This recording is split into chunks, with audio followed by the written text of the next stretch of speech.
ரஜினிகாந்த் அவர்களுடைய கூலி திரைப்படத்துடைய பிசினஸ் பத்தி சூப்பர் ஸ்டார் ரஜினிகாந்த் அவர்கள் வந்து பேசியிருக்காராம். ஸோ அது என்ன, எவ்வளோ கோடி, எல்லாமே சரி டீட்டெயிலாக நமக்கு தகவல் கிடைச்சிருக்கு.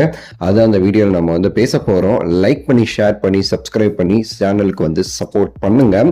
கூலி, ஸோ நம்ம நெருங்கி வந்துட்டோம். ஸோ நாட்கள் அப்படிங்கிறது கம்மியா இருக்குது, வந்துட்டோம், அவ்வளவுதான், முடிஞ்சு.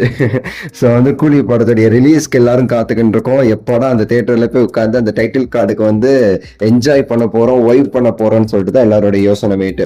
இன்னொரு பக்கம் அந்த படத்துடைய பிசினஸ் பத்தி பல நாட்களா பல விஷயங்கள் அப்படி இப்படின்னு போயிட்டு இருந்தது தொடர்ந்து இப்போ வந்து ஒரு ஃபைனலான கன்க்ளூஷன் வந்து கிடைச்சிருக்குன்னே சொல்லலாம். சூப்பர் ஸ்டார் ரஜினிகாந்த் அவர்களுமே அதை பற்றி வந்து கலாநிதி அவர்கள் கிட்ட வந்து பேசினதா வந்து ஒரு தகவல் இருக்குது. இந்த படத்தை கமிட் பண்ணும்போது இது வந்து ஒரு பெரிய பேன் இந்தியா மூவியா வந்து எடுக்கணும்னு சொல்லிட்டு கலாநிதி அவர்களே வந்து ஆசைப்பட்டாருன்னு ரஜினி சாரே வந்து சொல்லியிருப்பாரு பிரஸ் மீட்ல, அந்த ஆடியோ லான்ச்ல. ஸோ அது தொடர்ந்து பாத்தீங்கன்னா சூப்பர் ஸ்டார் அவர்களுமே இந்த படத்துடைய வியாபாரம் எல்லா விஷயத்திலுமே அப்பப்போ வந்து காது கொடுத்து கேட்டுக்கிட்டே தான் இருந்திருக்காரு.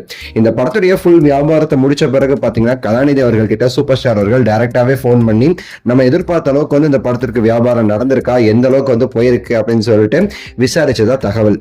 ஸோ வந்து அவங்க என்னென்ன கோடி வந்து கலாநிதி அவர்கள் வந்து சூப்பர் ஸ்டார் கிட்ட சொன்னாரு அப்படிங்கிற தகவல் நமக்கு கிடைக்கல. அப்படி இருந்தாலுமே ரீசெண்டா நம்ம வலைபேச்சு மாமாக்கள் இருக்காங்கல்ல, நம்ம வலைபேச்சு பிஸ்மி மாமா, அவர் வந்து இந்த படத்துடைய அதாவது பிசினஸ் அப்படின்னு சொல்லிட்டு வீடியோ வந்து போட்டிருக்காப்ல.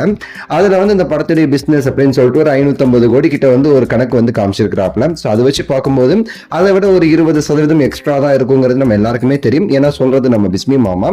ஸோ வந்து கிட்டத்தட்ட ஒரு 600 கோடியை தாண்டி இந்த படத்திற்கான பிசினஸ் வந்து அமைஞ்சிருக்கு அப்படின்னு சொல்லிட்டு எதிர்பார்க்கப்படுதுங்க. 600-650 கோடி கிட்ட இந்த படம் வந்து பிசினஸ் மட்டுமே பண்ணிருக்கு அப்படின்னு சொல்லிட்டு சொல்லப்படுது.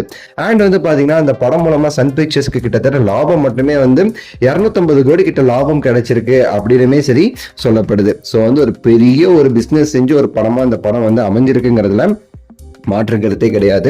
இதுக்கு முன்னாடி ரிலீஸ் ஆன எல்லா படங்களுடைய ரெக்கார்டையுமே சரி இது வந்து தூக்கி சாப்பிட்டுடுச்சு அப்படிங்கிறதும் உண்மை.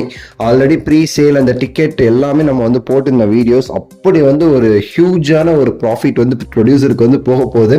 அப்படி வந்து ஒரு ஃபர்ஸ்ட் டே வந்து ரெக்கார்டும் சரி நடக்க போகுதுங்கிறதுல மாற்றுக்கிறதே கிடையாதுங்க. சூப்பர் ஸ்டார் அவர்களுமே இதை பத்தி கலாநிதி அவர்கள்ட்ட வந்து பேசினதுல வந்து ரஜினி சாருக்கு வந்து தெரிஞ்ச விஷயம், கலாநிதி அவர்கள் சொன்ன விஷயம் என்ன அப்படின்னா, நம்ம எதிர்பார்த்ததை விட நல்ல வந்து பிசினஸ் நடந்திருக்கு, நல்ல லாபம் கிடைச்சிருக்குன்னு சொல்லிட்டு மாறன் அவர்கள் சூப்பர் ஸ்டார் கிட்ட சொன்னதா வந்து தகவல் வெளியா இருக்கு. ஸோ இது குறித்து உங்களுடைய கருத்து சொல்லுங்க, லைக் பண்ணுங்க, ஷேர் பண்ணுங்க, சப்ஸ்கிரைப் பண்ணுங்க. அடுத்த வீடியோவில் சந்திக்கின்றேன். நன்றி, வணக்கம், மகிழ்ச்சி.